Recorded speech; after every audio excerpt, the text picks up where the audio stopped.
መሳፍንት ምዕራፍ 13 እስራኤላውያን እንደገና በእግዚአብሔር ፊት ክፉ ድርጊት ፈጸሙ። ስለዚህም እግዚአብሔር በፍልስጤማውያን እጅ 40 ዓመት እንዲገዙ አሳልፎ ሰጣቸው። ማኑሄ የተባለ ከዳን ወገን የተወለደ አንድ የጾርዓ ሰው ነበረ። ሚስቱ መካን ስለነበረች ልጅ አልወለደችም። እግዚአብሔርም መልአክ ለሴቲቱ ተገልጦ እንዲህ አላት፣ እነሆ አንቺ መካን ነሽ፣ ልጅም አልወለድሽም። ነገር ግን ትጸንሻለሽ፣ ወንድ ልጅም ትወልጃለሽ። እንግዲህ ተጠንቀቂ፣ የወይን ጠጅም ሆነ ሌላ የሚያሰክር መጠጥ አትጠጪ፣ ርኩስ ነገርም አትብይ። ምክንያቱም ትጸንሻለሽ፣ ወንድ ልጅም ትወልጃለሽ፣ በራሱ ላይ ምላጭ አይድረስበት። ልጁ ከእናቱ ማኅፀን ጀምሮ ናዝራዊ በመሆን ለእግዚአብሔር የተለየ ይሆናልና እስራኤልንም ከፍልስጤማውያን እጅ መታደግ ይጀምራል። ከዚያም ሴቲቱ ወደ ባሏ ሄዳ እንዲህ አለችው፣ የእግዚአብሔር ሰው ወደ እኔ መጣ። የእግዚአብሔር መልአክ የሚመስልና እጅግ የሚያስደነግጥ ነበር። ከየት እንደመጣ አልጠየቅኩትም፣ እርሱም ስሙን አልነገረኝም። ነገር ግን ትጸንሻለሽ፣ ወንድ ልጅም ትወልጃለሽ። ስለዚህ ከእንግዲህ ወዲያ የወይን ጠጅም ሆነ ሌላ የሚያሰክር መጠጥ አትጠጪ፣ ርኩስ ነገር አትብይ። ልጁም ከእናቱ ማኅፀን ጀምሮ እስኪሞት ድረስ ናዝራዊ በመሆን ለእግዚአብሔር የተለየ ይሆናልና ብሎኛል። ከዚያም ማኑሄ ጌታ ሆይ የሚወለደውን ልጅ እንዴት አድርገን ማሳደግ እንዳለብን እንዲያስተምረን ያ ወደ እኛ የላከው የእግዚአብሔር ሰው እንደገና እንዲመጣ ታደርግ ዘንድ እለምንሃለሁ ብሎ ወደ እግዚአብሔር ጸለየ። እግዚአብሔርም የማኑሄን ጸሎት ሰማ። የእግዚአብሔርም መልአክ ሴቲቱ በእርሻ ውስጥ ሳለች ተገለጠላት። በዚህ ጊዜ ግን ባሏ ማኑሄ አብሯት አልነበረም። እርሷም ለባሏ ለመንገር ፈጥና በመሄድ ባለፈው ጊዜ የተገለጠልኝ ሰው ዛሬም ተገለጠልኝ አለችው። ማኑሄም ተነስቶ ሚስቱን ተከተላት። ሰውየው እንደ ደረሰም ከሚስቴ ጋር ተነጋግረህ የነበርከው አንተ ነህ ሲል ጠየቀው። እርሱም አዎን እኔ ነኝ አለው። ማኑሄም ያልኸው በሚፈጸምበት ጊዜ የልጁ ሕይወት የሚመራው እንዴት ነው? እኛስ ምን ማድረግ አለብን? ሲል ጠየቀው። የእግዚአብሔር መልአክ እንዲህ አለው፣ ሚስትህ የነገርኳትን ሁሉ ታድርግ። ከወይን ተክል የሚገኝ ማንኛውንም ነገር አትብላ። የወይን ጠጅም ሆነ ሌላ የሚያሰክር መጠጥ አትጠጣ። ርኩስ ነገር አትብላ። ያዘዝኳትንም ሁሉ ታድርግ። ከዚያም ማኑሄ የእግዚአብሔርን መልአክ የፍየል ጠቦት አርደን እስክናዘጋጅልህ ድረስ እባክህ ቆይ አለው። የእግዚአብሔርን መልአክ የግድ ብታቆየኝ እንኳ የምታቀርበውን ማንኛውንም ምግብ አልበላም። ነገር ግን የሚቃጠል መሥዋዕት የምታዘጋጅ ከሆነ እርሱን ለእግዚአብሔር አቅርበው አለው። የሚያነጋግረው የእግዚአብሔር መልአክ መሆኑን አላወቀም ነበር። ማኑሄ የእግዚአብሔርን መልአክ የተናገርከው ሲፈጸም እንድናከብርህ ስምህ ማን ነው በማለት ጠየቀው። እርሱም ስሜ ድንቅ ስለሆነ ለምን ትጠይቀኛለህ አለው። ማኑሄም የፍየሉን ጠቦት ከእህል ቁርባኑ ጋር ወስዶ በዓለት ላይ ለእግዚአብሔር ሰዋው። ማኑሄና ሚስቱ እያዩ እግዚአብሔር አስደናቂ ነገር አደረገ። ይኸውም የእሳቱ ነበልባል ከመሠዊያው ወደ ሰማይ ሲወጣ የእግዚአብሔር መልአክ በነበልባል ውስጥ አረገ። ማኑሄና ሚስቱ ይህን ሲመለከቱ በግንባራቸው መሬት ላይ ተደፉ። የእግዚአብሔርም መልአክ ለማኑሄና ለሚስቱ ዳግመኛ ባለመገለጡ ቀደም ሲል የተገለጠላቸው የእግዚአብሔር መልአክ መሆኑን ማኑሄ አወቀ። ሚስቱንም እግዚአብሔርን ስላየን ያለ ጥርጥር እንሞታለን አላት። ሚስቱ ግን መልሳ እንዲህ አለችው፣ እግዚአብሔር ሊገለን ቢፈልግ ኖሮ የሚቃጠለውን መሥዋዕትና የእህል ቁርባኑን ከእጃችን ባልተቀበለን፣ ደግሞም ይህን ነገር ሁሉ ባላሳየንና እንዲህ ያለውንም ነገር በዚህ ጊዜ ባልነገረን ነበር። ሴቲቱ ወንድ ልጅ ወለደች፣ ስሙንም ሳምሶን ብላ ጠራችው።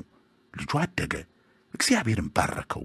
የእግዚአብሔር መንፈስ በጾርዓና በኤሽታኦል መካከል ባለው በዳን ሰፈር ሳለ ያነቃቀው። መሳፍንት ምዕራፍ 14 ሳምሶን ወደ ተምና ወረደ። እዚያም አንዲት ወጣት ፍልስጤማዊት አየ። እንደ ተመለሰም አባቱንና እናቱን በተምና አንዲት ወጣት ፍልስጤማዊት አይቻለሁና አሁኑኑ አጋቡኝ አላቸው። አባቱና እናቱም ከዘመዶችህ ወይም ከሕዝባችን ሁሉ መካከል ለአንተ የምትሆን ሴት መች ታጣችና ነው ወዳልተገረዙት ፍልስጥኤማውያን ሚስት ፍለጋ ሄድከው? አሉት። ሳምሶንም አባቱን ልቤን የማረከችው እርሷ ናትና እርሷን አጋባኝ አለው።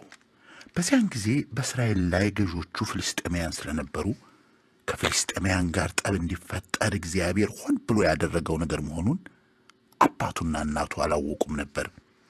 ከዚያም ሳምሶን ከአባቱና ከእናቱ ጋር ወደ ተምና ወረደ። በዚያም ከአንድ የወይን አትክልት ቦታ ደረሱ።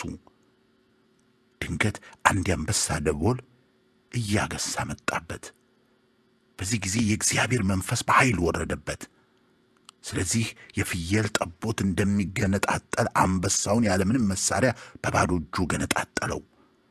ያደረገውን ግን ለአባቱም ሆነ ለእናቱ አልነገራቸውም ነበር። ወደ ሴቲቱም ወረደ፣ ከእርሷም ጋር ተነጋገረ፣ እጅግም ወደዳት።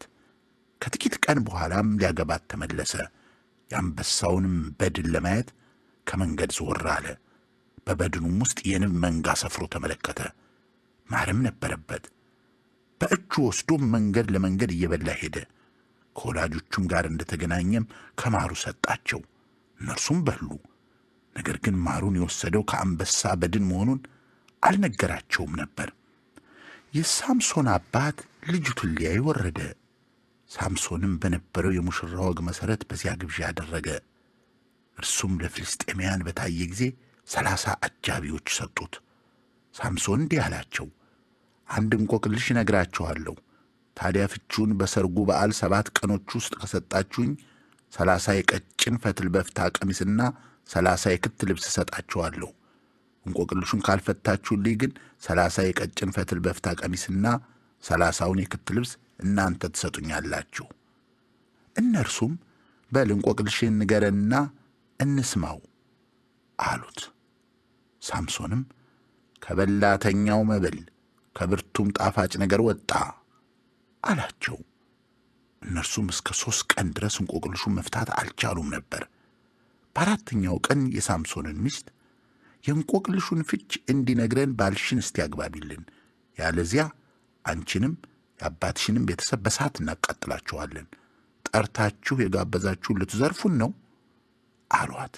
ከዚያ የሳምሶን ሚስት ተንሰቅስቃ እያለቀሰች ከፊቱ በመቅረብ ለካስ ትጠለኛለህ፣ በእርግጥ አትወደኝም አለችው። እርሱም ይህን ለአባቴም ሆነ ለእናቴ አልነገርኳቸውም፣ ታዲያ ለአንቺ ለምን እነግርሻለሁ አላት። ሚስቱም በሰርጉ በዓል 7 ቀን ሙሉ እያለቀሰች ጨቀጨቀችው። አጥብቃ ስለነዘነዘችውም በመጨረሻ በ7ኛው ቀን ነገራት። እርሷም በበኩሏ የእንቆቅልሹን ፍች ለሕዝቧ ነገረች። በ7ኛው ቀን ፀሐይ ከመጥለቋ በፊት የከተማው ሰዎች ከማር የጣፈጠ ምን ተገይቶ ከአንበሳ ወዲያ ብርቱ ከየት መጦ አሉት። ሳምሶንም መልሶ በጊዴሬ ባላረሳችሁ እንቆቅልሼንም ባልፈታችሁ አላቸው። ከዚያም የእግዚአብሔር መንፈስ በሳምሶን ላይ በኃይል ወረደበት። ወደ አስቆሎናም ወርዶ ከሰዎቻቸው መካከል 30ውን ገደለ። ያላቸውንም ከገፈፈ በኋላ ልብሶቻቸውን አምጥቶ እንቆቅልሹን ለፈቱት ሰዎች ሰጣቸው። በቁጣ እንደነደደም ተነስቶ ወደ አባቱ ቤት ወጣ። የሳምሶን ሚስት ለሚዜው መሳፍንት ምዕራፍ 15 ከጥቂት ጊዜ በኋላ በስንዴ መከር ወራት ሳምሶን አንድ የፍየል ጠቦት ይዞ ሚስቱን ለማየት ሄደ። እርሱም ሚስቴ ወዳለችበት ጫጉላ ቤት ልግባ አለ። አባቷ ግን እንዲገባ አልፈቀደለትም። አባትየውም ፈጽሞ የጠላሃት መሆኑን ስለተረዳሁ ለሚዜህ ድሬለታለሁ። ታናሽ እህቷ ከእርሷ ይልቅ ውብ አይደለችምን?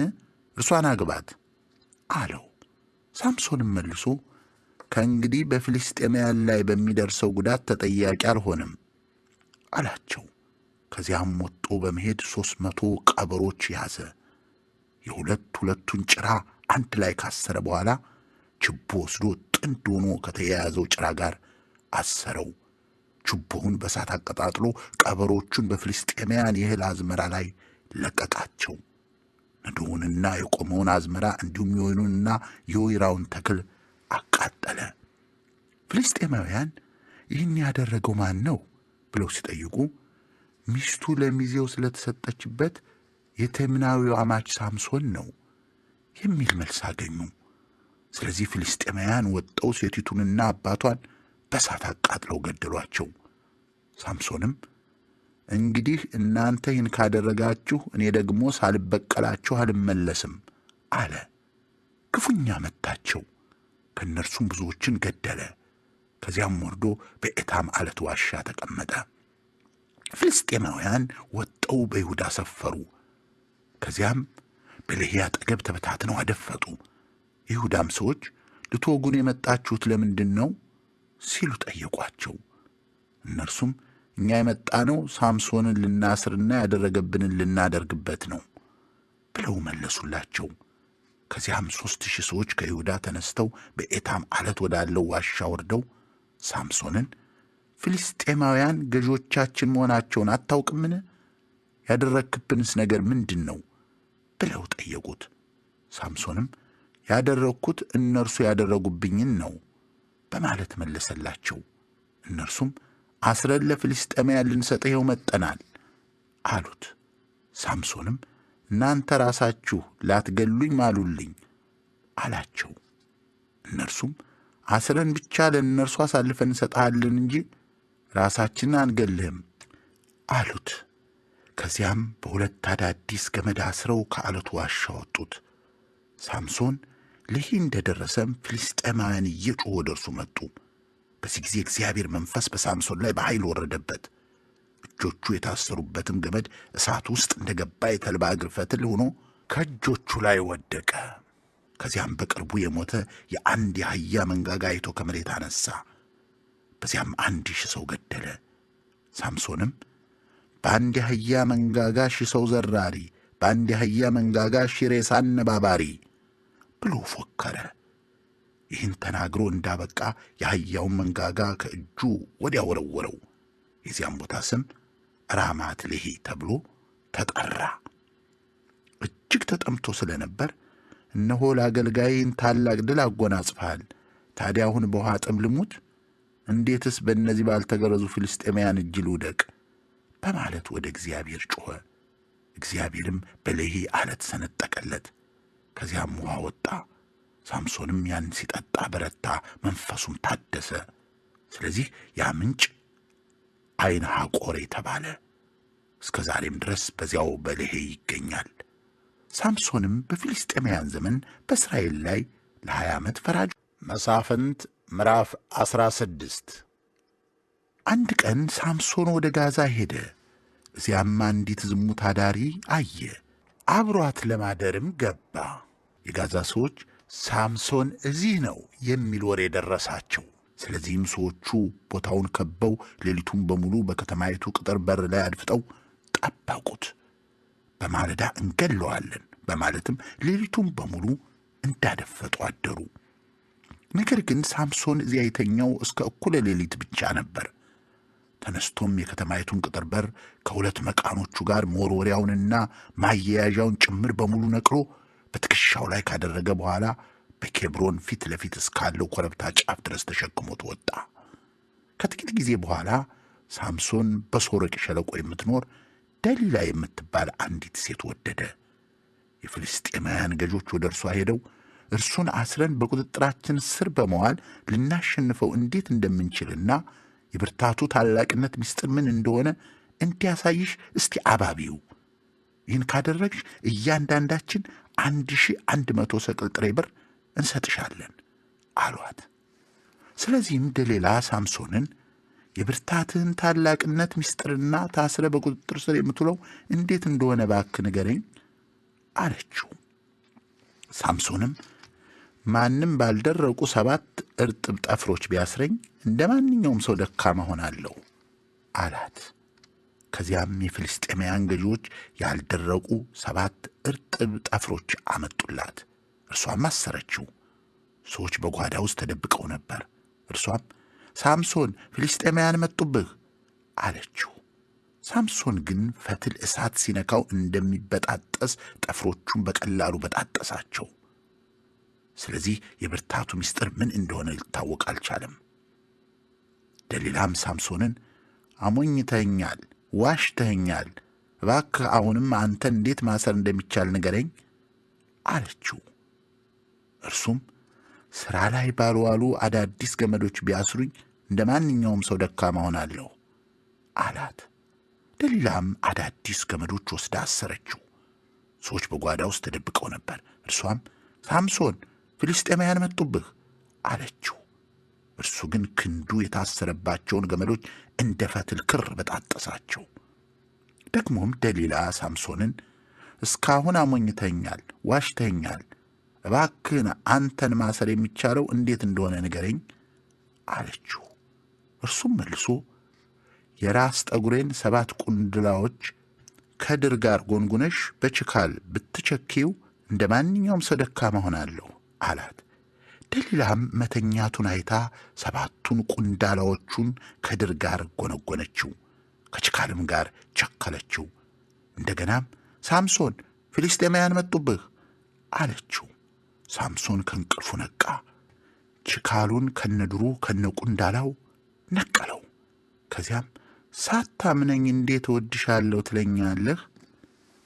ስታታልለኝና የኃይልንም ታላቅነት ምስጢር ስትደብቀኝ ይህ 3ኛ ጊዜ ነው አለችው።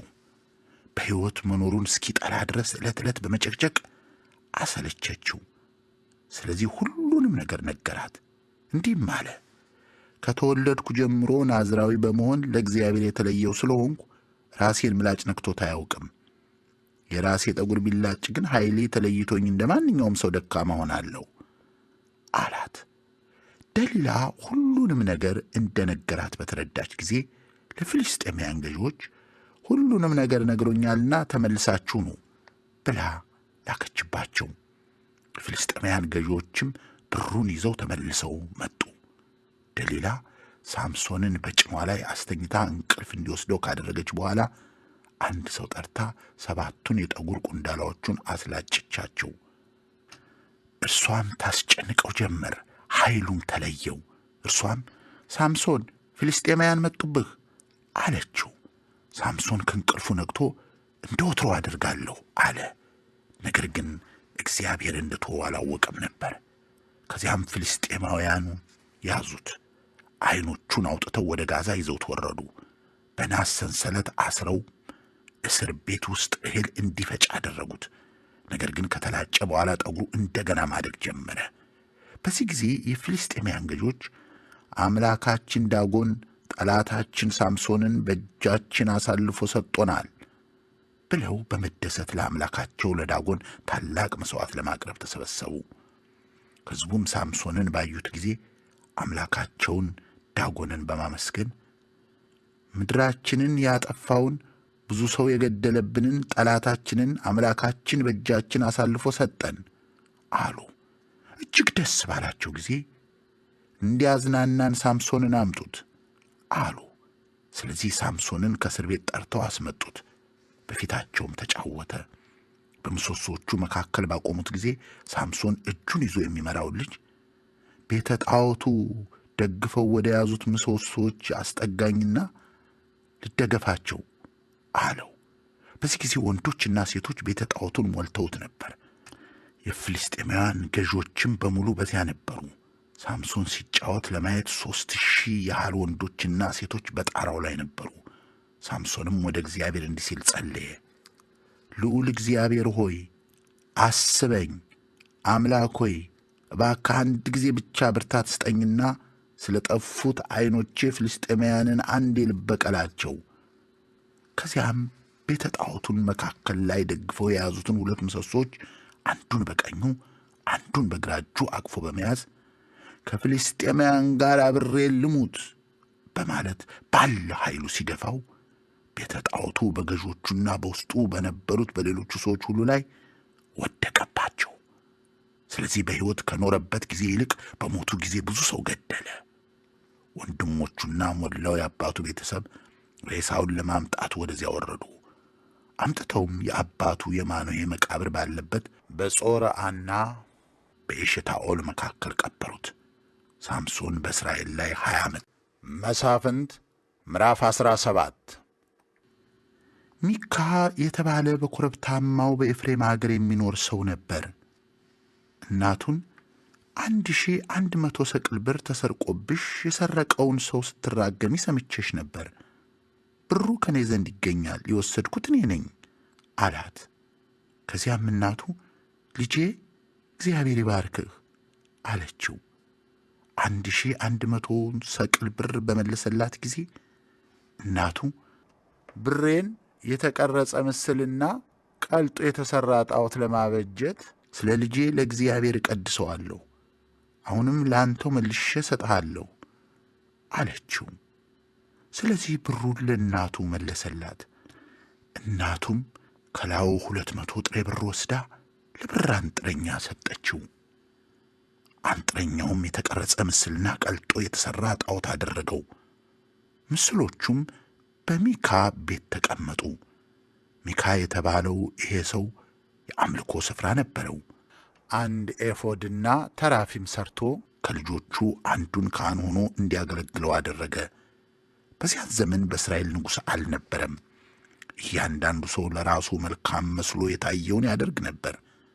በይሁዳ ምድር በይሁዳ ነገድ መካከል በቤተልሔም የሚኖር አንድ ሌዋዊ ወጣት ነበር። ይህም ሰው ሌላ መኖሪያ ስፍራ ለመፈለግ ከተማይቱን ለቆ ሄደ።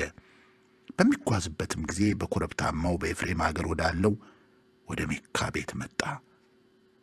ሚካም የት አገር ሰው ነህ ሲል ጠየቀው።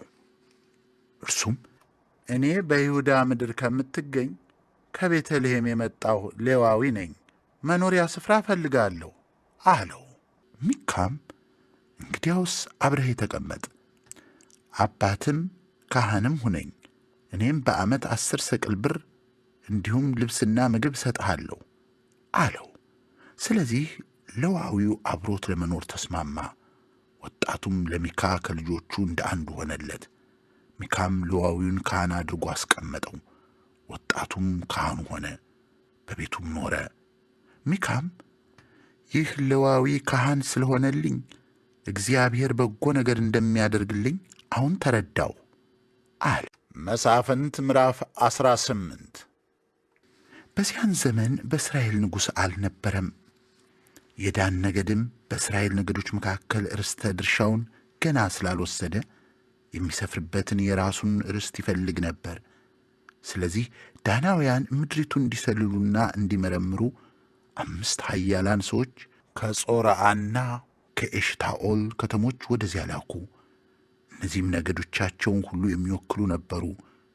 የላኳቸውም ሰዎች ሂዱ፣ ምድሪቱን ሰልሉ አሏቸው። መልእክተኞቹም ወደ ኮረብታማው የኤፍሬም አገር ገቡ። ወደሚያድሩበትም ወደ ሚካ ቤት መጡ። በሚካ ቤት አጠገብ እንደደረሱም የወጣቱን ሌዋዊ ድምፅ አወቁ። ስለዚህ ወደዚያ ጎራ ብለው ወደዚህ ያመጣ ማን ነው? እዚህ ምን ትሠራለህ? የመጣኸው ስለምንድን ነው ሲሉ ጠየቁት። እርሱም ሚካ ይህን አደረገልኝ፣ ቀጠረኝ፣ ካህኑም ሆንኩ አላቸው። እነርሱም መንገዳችን መቃናት አለመቃናቱን እንድናውቅ እባክህ እግዚአብሔርን ጠይቅልን አሉት። ካህኑም በሰላም ሂዱ፣ መንገዳችሁን እግዚአብሔር አቃንቶላችኋል ብሎ መለሰላቸው። ስለዚህ 5ቱ ሰዎች ከዚያ ተነስተው ወደ ላይሽ መጡ።